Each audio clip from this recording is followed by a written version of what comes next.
అదే RTV app వార్తల్ని క్షణాల్లో చదివే అవకాశం ఉంటుంది. ఒక న్యూస్ పేపర్, ఒక టెలివిజన్ ఛానల్ మీ చేతుల్లో ఎప్పుడూ ఉంటాయి. రాజశేఖర రెడ్డి గారు కావచ్చు, వాళ్ళ నాన్న రాజారెడ్డి గారు కావచ్చు, ఇప్పుడున్న జగన్మోహన్ రెడ్డి గారు కావచ్చు, రాజకీయంగా ఆర్థికంగా వాళ్ళ ఎదుగుదలకు వాళ్ళు నిలబడడానికి సొంత కన్న తల్లి లాంటి ఊరు ఈ మంగంపేట ఏపీఎండిసి సంస్థ.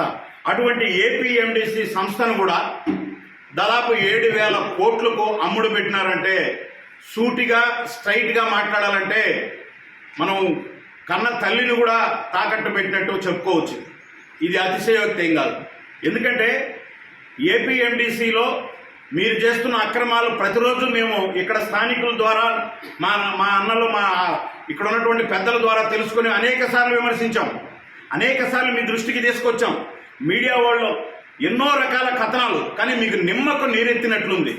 దాదాపు 68 వాటర్ ప్లాంట్లు వస్తే సిగ్గు లేకుండా రైల్వే కోడూరుకు 2, 66 చిత్తూరు జిల్లాకు. మరి ఇక్కడ ఉన్న ఎమ్మెల్యే ఏం చేస్తున్నాడు? అలాగే 12 భవనాలు, 12 కమ్యూనిటీ హాల్స్ వస్తే ఒక్క కమ్యూనిటీ హాల్ కూడా రైల్వే కోడూరుకు లేదు. 12 చిత్తూరు జిల్లాకి వెళ్ళినాయి. ఏది పట్టినా.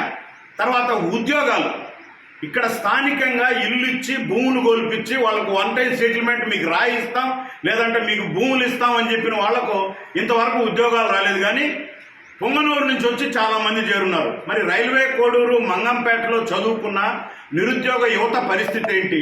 మంగంపేట ఏపీఎండిసికి సర్వం దారిపోసిన మంగంపేట గ్రామ ప్రజలకు ఏపీఎండిసి ఈ వైఎస్ఆర్ ప్రభుత్వం వచ్చిన తర్వాత ఎంత ద్రోహం చేయాలో అంత ద్రోహం చేసి ఇప్పుడున్న వాళ్లకు అడుపు కొట్టి వాళ్ళు అనేక తప్పుడు మార్గాల్లో ఈ కార్పొరేషన్ నడిపిస్తున్నారు. ఫర్ ఎగ్జాంపుల్, ఎక్కడో 1.5 కిలోమీటర్లు 2 కిలోమీటర్లు ఉన్న గ్రామాన్ని ఏమో తరలిస్తున్నారు. కానీ ఇక్కడ 300 మీటర్లు గడలేదు, కనీసం 150 నుంచి 200 మీటర్లు ఉంటుంది. అటువంటి గ్రామంలో ఈ మధ్యలో కూడా ఒక 5 months క్రితం ఒక అబ్బాయి ఇక్కడ చనిపోయాడు. ఇల్లు కూలబడిపోయి, వాళ్ళకు కాంపన్సేషన్ లేదు, వాళ్ళకు ఇళ్ల స్థలాలు లేదు. ఒక 5 years క్రితము బస్టాండ్ ఏరియా అని 90 కుటుంబాలకు ఇప్పటికీ వాళ్ళకు ఇళ్ల జాగాలు కావచ్చు, వాళ్ళకి ఇవ్వాల్సిన పరిహారం కావచ్చు ఇవ్వలేదని మేము హైకోర్టులో వేస్తే, మా మదర్కు 75 years ఆమె మీద చీటింగ్ కేసు పెట్టి ఎఫ్ఐఆర్ ఫైల్ చేసి ఆమెను పోలీసు వాళ్ళు హింసించారు. దాన్ని మేము హైకోర్టులో ఛాలెంజ్ చేసి ఇక్కడ ఉన్నటువంటి మాకు జరిగిన అన్యాయాన్ని మేము అడిగిన దానికి ఆ ముస్లింని కూడా చూడకుండా ఆ మీద చీటింగ్ కేసు పెట్టి ఎఫ్ఐఆర్ కట్టి హైకోర్టు డివిజన్ బెంచ్ వరకు పోయి ఇప్పుడు సుప్రీంకోర్టు వరకు పోయేటట్టున్నారు. హైకోర్టులో మేము కేసు గెలిచాం, క్వాష్ అయింది. అటువంటి వాటికి న్యాయమైనటువంటి వాటికి ఇవ్వకుండా ఇక్కడ చేసినటువంటి దుర్మార్గాలు ప్లస్ ఇక్కడ అనేకమైనటువంటి అక్రమాలు జరిగాయి.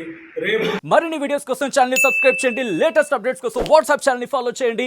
అండ్ లింక్ డిస్క్రిప్షన్ లో ఉంది.